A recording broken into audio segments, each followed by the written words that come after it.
स्थानिक स्वराज्य संस्थांच्या निवडणुका जाहीर झाल्यानंतर राज्यभरातील सगळ्याच पक्षांच्या कार्यकर्त्यांमध्ये मोठा उत्साह दिसून आला। आता 2 डिसेंबर रोजी मतदान होणार आहे। नगरपंचायत आणि नगर परिषदांसाठी पहिल्या टप्प्यामध्ये निवडणूक होते।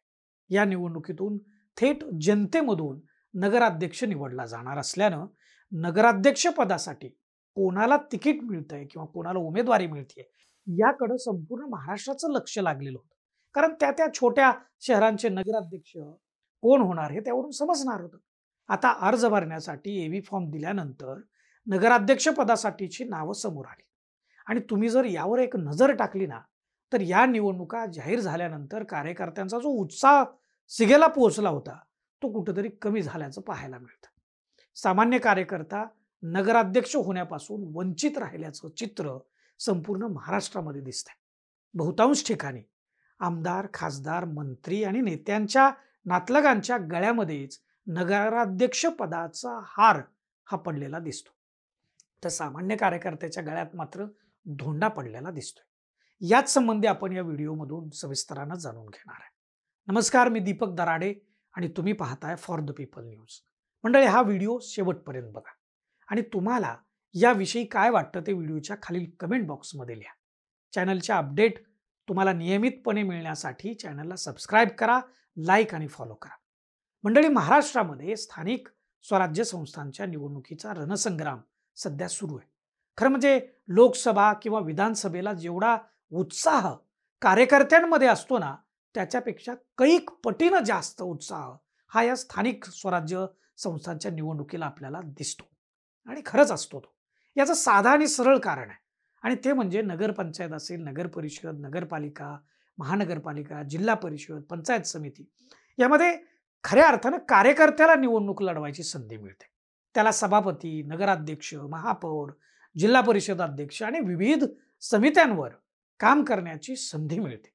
त्यामुळं खरं पाहायला गेलं ना तर स्थानिक स्वराज्य संस्थांच्या निवडणुकीला लोकशाही व्यवस्थेमध्ये अत्यंत महत्त्व आहे त्यामुळं। आणि या निवडणुका कोरोना काळापासून म्हणजे 2020-21 पासून झालेल्या नाहीये, रखडलेल्या या निवडणुका होत असल्यानं कार्यकर्त्यांमध्ये आनंद प्रचंड आहे। पण महत्त्वाच्या पदासाठी म्हणजे आता 2 डिसेंबर रोजी होऊ घातलेल्या नगरपंचायत आणि नगर परिषद किंवा नगरपालिका याच्या निवडणुकीमध्ये नगराध्यक्ष पदासाठी सामान्य कार्यकर्त्याचा विचारच झालेला नाही। काही ठिकाणी अपवाद आहे, पण बहुतांश ठिकाणी मंत्री, खासदार, आमदार, नेते यांच्याच घरातल्या कोणाला तरी म्हणजे भाऊ असेल, मुलगा असेल, सून, पत्नी, वहिनी यांच्यापैकी कोणाला ना कोणाला उमेदवारी मिळाली। त्यामुळे सामान्य कार्यकर्ता हा नगराध्यक्ष पदावर पोहोचणार नाही हे स्पष्ट झालेलं आहे आणि याला अपवाद कोणताच पक्ष नाही। सगळ्याच पक्षामध्ये हे चित्र आहे, मग तो भारतीय जनता पक्ष असो वा काँग्रेस, शिवसेना, राष्ट्रवादी काँग्रेस असो, कोणताही पक्ष याला अपवाद नाही। उदाहरणादाखल काही ठिकाणी कोण नगराध्यक्ष पदासाठी उभा राहिले यावर जर एक नजर आपण टाकूयात, भाजपचे संकटमोचक असलेले जलसंपदा मंत्री गिरीश महाजन यांच्या पत्नी साधना महाजन यांना जामनेरमधून नगराध्यक्ष पदासाठी उमेदवारी दिली। कामगार मंत्री आकाश फुंडकर यांच्या वहिनी अपर्णा फुंडकर यांना खामगावमध्ये, राज्यमंत्री इंद्रनील नाईक यांच्या पत्नी मोहिनी नाईक यांना पुसदमध्ये, राज्यमंत्री संजय सावकारे यांच्या पत्नी रजनी सावकारे यांना भुसावळमध्ये, पाचोरामध्ये आमदार किशोर पाटील यांच्या पत्नी सुनीता पाटील यांना उमेदवारी मिळाली, तर शिवसेनेचे आमदार संजय गायकवाड यांच्या पत्नी पूजा गायकवाड यांना बुलढाणामध्ये उमेदवारी दिली। आमदार चंद्रकांत पाटील यांची मुलगी संजना पाटील यांना मुक्ताईनगरमध्ये, राजन पाटील यांच्या सून प्राजक्ता पाटील यांना अनगरमध्ये, भाजपचे आमदार मंगेश चव्हाण यांची पत्नी प्रतिभा चव्हाण यांना चाळीसगावमध्ये नगराध्यक्ष पदासाठीची उमेदवारी दिली। तर संगमनेरमध्ये आमदार सत्यजित तांबे यांच्या पत्नी मैथिली तांबे यांना उमेदवारी देण्यात आली। फलटण नगर परिषदेसाठी तर माजी खासदार रणजित सिंह निंबाळकर आणि त्यांचे भाऊ शमशेर सिंह निंबाळकर मैदानात आहेत। नाशिक जिल्ह्यामध्ये खासदार भगरेंचे मेहुणे गोपाळकृष्ण गायकवाड नगराध्यक्ष पदासाठी रिंगणात उतरले। नांदेड जिल्ह्यातली लोहा नगर परिषदेच्या निवडणुकीसाठी तर भाजपनं सर्वांचा रेकॉर्डच मोडलाय।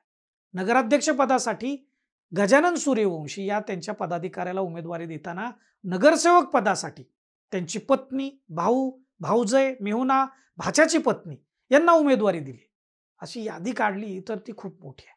इथं सर्वांची नावं सांगणं शक्य नाही.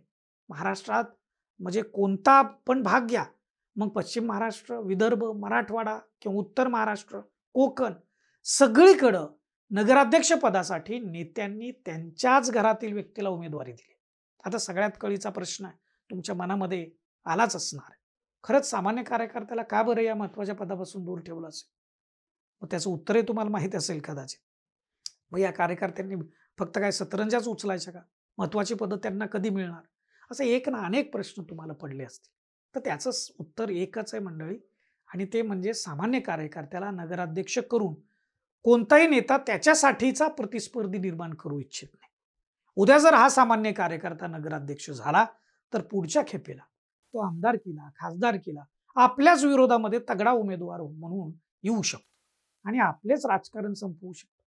त्यामुळे आपल्या राजकारणाचा वारस हा तयार करण्यासाठी हे नेते स्थानिक स्वराज्य संस्थांच्या निवडणुकीचा वापर करतात आणि आपल्याच घरातील पुढचा आपला वारस तयार करण्यासाठी भावाला असेल, मुलाला असेल, मुलीला, वहिनीला किंवा पत्नीला नगराध्यक्ष पदासाठीची उमेदवारी देतात. दुसरं म्हणजे शहरातील विकास कामं करताना त्याचं सर्व श्रेय हे केवळ आपल्यालाच राहायला पाहिजे यासाठी ही तजवीज केलेली असते. आणि तिसरं म्हणजे आलेल्या विकास निधीमध्ये दुसरा तिसरा कोणीही वाटेकारी नको म्हणून देखील आपल्याच घरातल्या व्यक्तीला नगराध्यक्ष करण्याचा अलिखित नियम बहुतांश सर्वच ठिकाणी सर्वच पक्षामध्ये दिसतो. हे आपल्या भारतीय लोकशाहीचं वास्तव आहे मित्रांनो. इथं सामान्य माणूस मोठा नेता झाला याची उदाहरणं अपवादानच बघायला मिळतात आणि आपणही अपवादानच अशा सामान्य कार्यकर्त्याला निवडून देताना दिसतो. त्यामुळं केवळ नेत्यांना दोषी धरून इथं चालणार नाही. थोडा आपणही अंतर्मुख होऊन बघण्याची, विचार करण्याची गरज या ठिकाणी वाटते. बाकी तुम्हाला याविषयी काय वाटतं ते व्हिडिओच्या खालील कमेंट बॉक्समध्ये जरूर लिहा आणि फॉर द पीपल न्यूज चॅनलला आपण सबस्क्राईब करा, लाईक व फॉलो करा. धन्यवाद.